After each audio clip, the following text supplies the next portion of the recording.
Қайырлы күн достар. Бүгін өте оңай, тез пісетін печенье жасаймыз. Енді дүкеннен сатып алмайсыздар.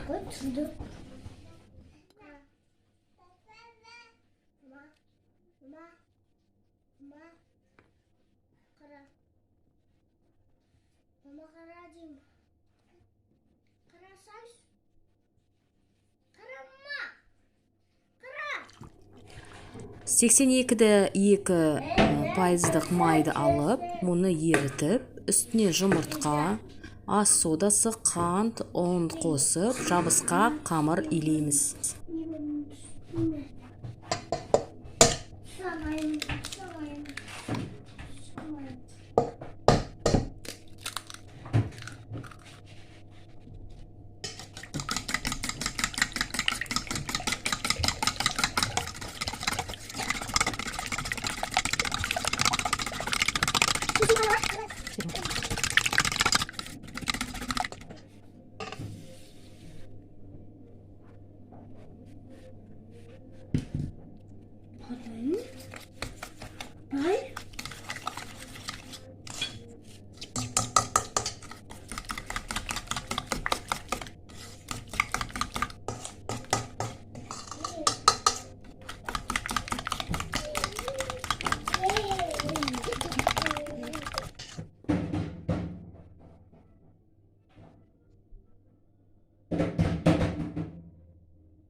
Қамырымыз осындай қою, жабысқақ болу керек. Қамырымызды кондитерский мешочкқа салып, осылай әдемілеп құямыз. Мен улитка ретінде істедім.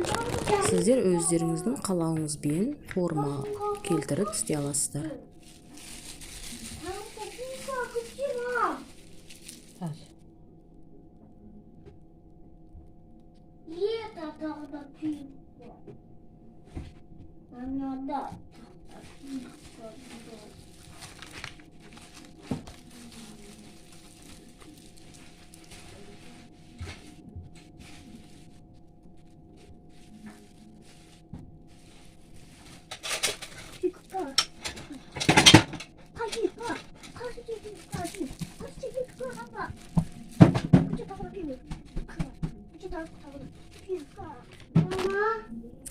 Бірінші партиям дайын болды.